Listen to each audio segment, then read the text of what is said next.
And yeah. How do you look ahead to Charlotte? Another mile and a half track. I know you guys got Wilkesboro before that as well. But as far as Charlotte goes, do you feel like you've got enough of a baseline to carry into that weekend with some momentum? I think so, yeah. That'll be a different truck as well. We brought a different truck this race really to try to learn something. This is kind of an older style build and a little bit different setup just to figure out where we're at as a company and trying to figure out how to get better. And I feel like our newer trucks are more capable now, for sure. So I feel like that would help us a little bit tonight as well. So looking to Charlotte, I feel pretty comfortable where we're headed. You've led laps in every race this year. You got another top 5. We're about a third of the way through the season. At this point of the year, what would you grade your personal performance so far? I'd give myself a B still. There's been times I've made some mistakes and cost us some results, but the team is firing on all 8 cylinders. I feel like me and Charles are working really well and kind of figuring it out together each week and getting better. And it's been a lot of fun racing with these guys. So. Just got to keep getting better and keep improving our trucks, improving me, and that's kind of the name of the game here. Do you feel like as these weeks have gone on, you're going to be comparing yourself more to the 11 and yours 2 as the best 2 right now? I think the big 2, I guess sort of say, is the 11 and 19 right now. Obviously he's super consistent. He always has been. That's kind of his thing. He doesn't make many mistakes. And tonight, that's what he did. I don't know if he really even had the best truck. We're going pretty fast. I don't even know if they had the best truck, really. And he just does a really good job at not making mistakes. So that's the guy we got to beat all year. So we're going to have to beat at Phoenix. So we'll definitely keep an eye on them, and I'm sure they're keeping an eye on us as well. Feel like you're at a better spot this season than you were last season this time of year? Yeah, for sure. I think we've gotten our trucks better over the off season, and we're making improvements every week.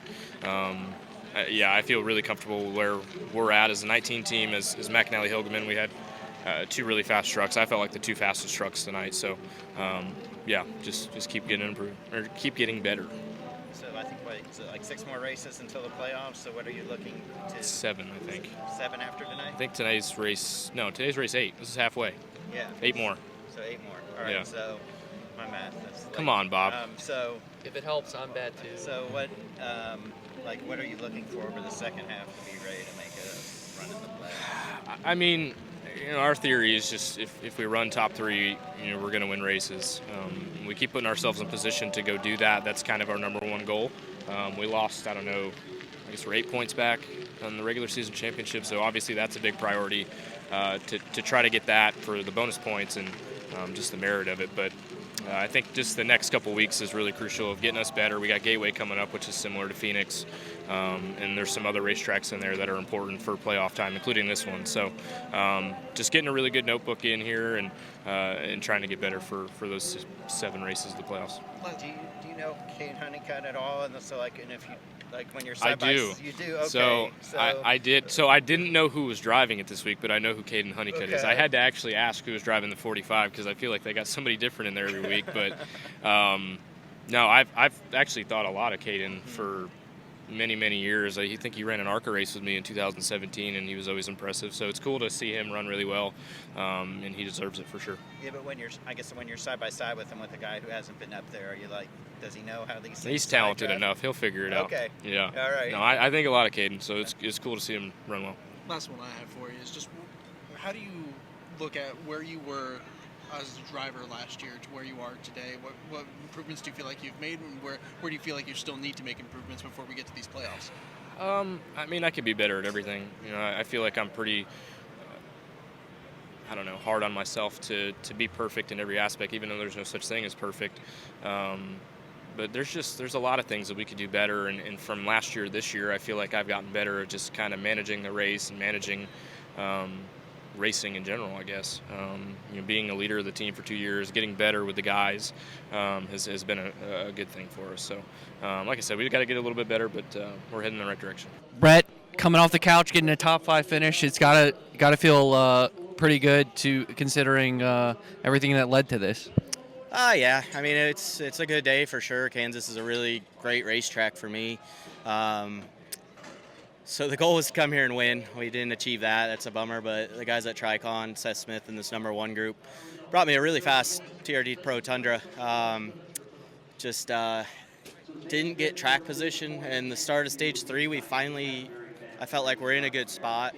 And something happened on the restart where, I don't know if someone came down into my right recorder, if it was just the arrow situation, but all of a sudden I took off right. I thought we were wrecking. Thankfully we didn't, but yeah, it was a solid day. I expect more. This team expects more. So hopefully we can clean it up and do a little better in the future. What do you think you can build upon this heading to Charlotte in a couple weeks? Yeah, well, one, I haven't ran, hey Bob, speaking of the devil, one, I haven't run a truck at 1.5 miles in a long time. So it was good to knock the rust off there. Obviously, team to team, manufacturer to manufacturer, they run a little bit different setups and packages. So feeling that out and, pinpointing the few little things where I feel like to suit me and my driving style could be a little bit better. I know we can work on that in sim, and before the next one, we'll hopefully be just that little bit better. How difficult is it to do what you did here and come out? You haven't been behind the wheel and on track in a long time here. Obviously, you were able to go out in Talladega and win that one, but this is a lot different than that too. I know you know these trucks, but how difficult is it to do what you did tonight? It's not. The most difficult thing is learning the younger drivers that I don't have a lot of time around at this style of racetrack. There's a lot of learning that needs to go on by some of them, racing way too hard way early in the race. And then even some of the lap cars after we cycled through the pit stop, the 66 truck was racing the hell out of us, and he's a lap down and held us up. So I just, people just need more spatial awareness. But that was the biggest thing, is learning the younger drivers that I don't have much experience around.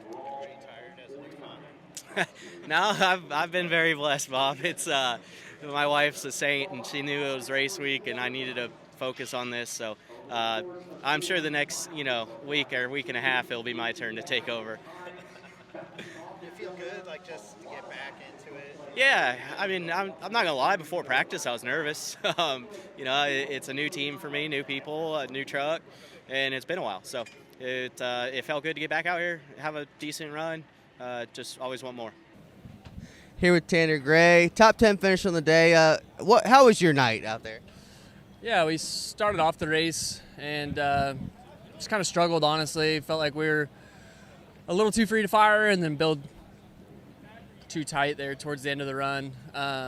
But pit crew did an amazing job picking us up spots and getting us some track position, and Jeremy adjusted on it and made good adjustments, and we're able to get going a little better towards the end. But all in all, it was a good night for us. Felt like if we could have been a little bit tighter after our green flag cycle there, then we maybe could have picked up another spot. But like I said, all in all, it was a good night for us. Not anything too exciting, but good points and good momentum going into this 5-race stretch. So just gotta keep getting these top 10s and being consistent, and just put ourselves in good positions to be in a good playoff spot going out of this 5-race stretch. Did you expect it to go green it almost went green the whole way pretty much, right?